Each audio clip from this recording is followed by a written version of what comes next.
What new mechanical forest harvesting techniques are being used in Scandinavia, you ask?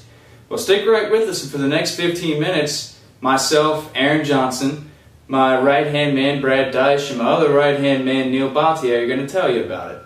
Well, good morning, and welcome to our presentation on the new and developing methods of forest harvesting in Scandinavia.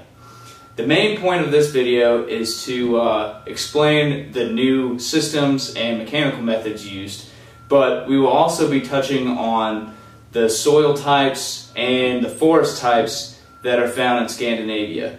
This will help better understand the reason why these methods are being developed. The actual methods will mainly be covered by Brad. I will be covering the soil conditions, and Neil will be covering the forest types. Neil will tell you more about the forest types now. The landscape of Scandinavia is dominated by boreal forest. Boreal forest, or taiga, is the world's largest terrestrial biome. In this region, the forest spreads from the southern edges to the tree line. Vast expanses of Norway, Sweden, and Finland are covered by this forest. Key characteristics are determined by its northern latitude and generally poor soil conditions. Trees found here include spruce, pine, and fir. These trees are limited in size by lack of sunlight and poor soil conditions.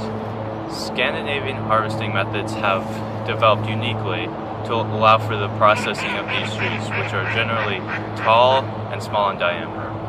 Now Aaron will discuss how Scandinavian harvesting methods have changed to deal with these soil conditions. Thank you, Neil. Well, in this area of the world, there happens to be a soft soil environment. This means that heavy equipment that is used in normal harvesting techniques, that is used to go in and out of the forest while cutting down the trees, to collecting the trees and shipping them out, is very destructive to this type of soil condition.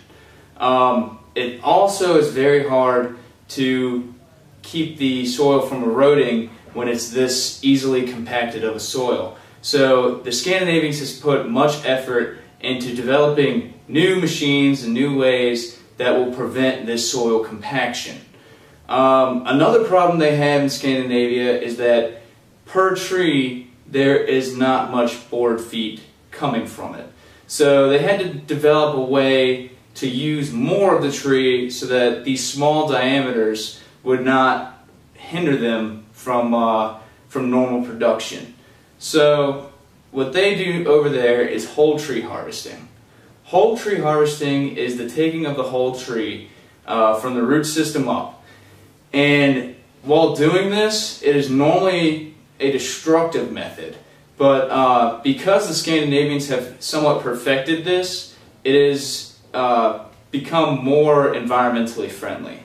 If they aren't going to use the product that they take out, they end up chipping it up and putting it back into the environment and leaving it in the woods that they took it from. This way, the nutrients that was taken from the trees that they cut down is now put back into the soil conditions and helps to better improve the nutrients in the soil. Brad will now talk about his mechanical methods. The John Deere walking harvester was developed in the country of Finland during the 1990s. Here's a clip on this video.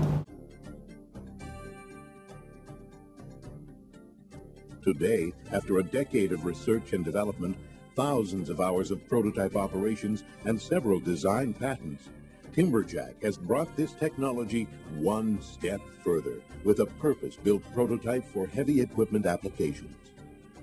There are many benefits to walking technology. A walking machine has the ability to move in all directions and to turn on the spot, forwards and backwards, sideways and diagonally. This versatility allows it to move into very confined spaces.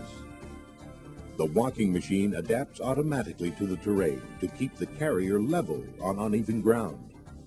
Responding to sensor input, the machine distributes its weight evenly over the ground and finds a base of support for each of the 6 legs, resulting in incredible stability and optimal weight distribution. Depending on the irregularity of the ground, operators can adjust both the ground clearance of the machine and the height of each step. It has exact positioning and spot contact with the ground. It steps only where desired. And it has the ability to step over obstacles. Other types of wheel or track machines can boast some of these abilities, but cannot perform in the challenging terrain that the walking machine can. It is used in various cut-to-length applications and is primarily used to distribute its weight evenly across the ground in sensitive soil environments. This reduces the amount of soil compaction and erosion on certain sites. The John Deere walking harvester is capable of using a processing head that does one of four functions. It fells, bucks, delimbs, and tops all in the woods. So in doing these processes, it is able to do them in the woods and instead of on the log deck, thereby leaving the unused material in the woods to put the nutrients back into the soil for further growth of the forest. It is available in certain applications on tracked and wheeled vehicles as well, and is being used with other systems with great success. Okay, here you will see the operator using the two drum rolls. These two drum rolls are used to debark the tree. Those two arms you see moving are grappling arms that hold onto the tree and are also serve as a function of knocking off the limbs. He's now rotating it to show its multifunctionality. It can grab trees in awkward angles and be manipulated in any way that he wants to. There goes the bucking blade that is responsible for felling the tree as well as bucking the tree to length. Here he's going to show the processes. Right now he's grappling onto the tree as he fells it, and there the tree is falling. Now he's going to debark it, and as he debarks it higher up on the tree, the grappling arm actually will knock off the limbs, serving the delimbing process. There goes the bucking stage with that bucking blade again. He cuts it to the length that the mill requires, and as you can see, this processing head speeds up the productivity of forestry. So it's used with many different applications, not just this particular harvesting machine. Here you can see an up-close view of the bucking blade in action. And again, it is always debarking, because in Scandinavia, debarking is a huge part of leaving nutrients into the forest.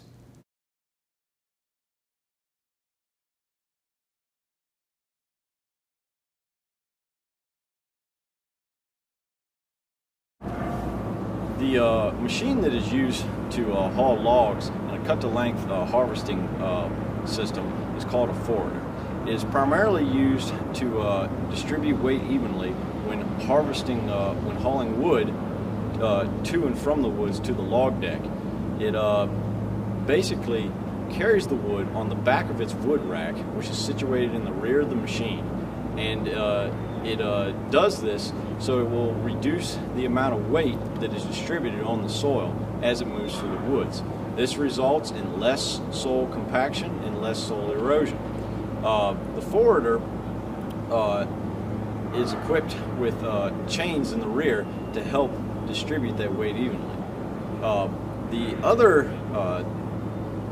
machine that works in tandem with a forwarder is called a harvester. It cuts, bucks, delimbs, and tops the tree stems to the correct specs required by the mill. It basically serves as a function of processing the trees in the woods and then before they are hauled to the log deck. It saves time on the log deck with the processing, so this eliminates slash buildup on the log deck as well. The harvester also is equipped with a cab and a chassis that consists of 4 to 6 rubber tires, and these can also be fitted with chains to reduce soil compaction and disturbance.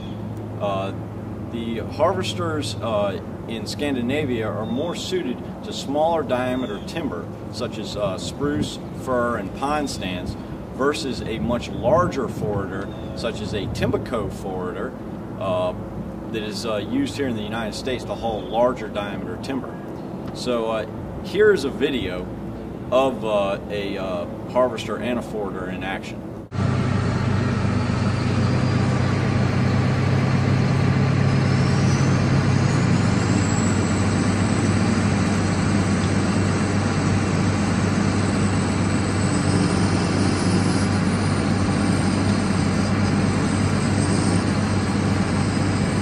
This is the remote-controlled part of the harvesting system.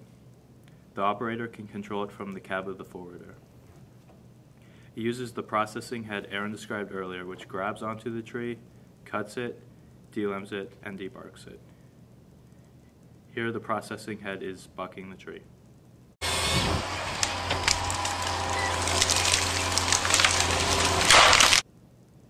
Next it delimbs and debarks the tree.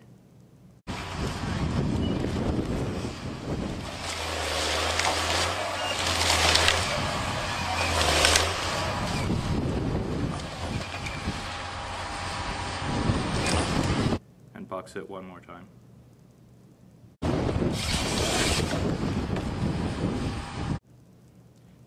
Now it can delimb and debark the remaining part of the tree.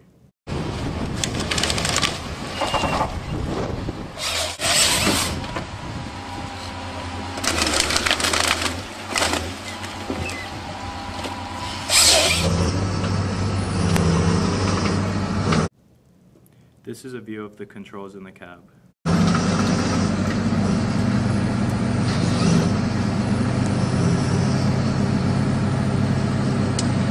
Mikael frimodig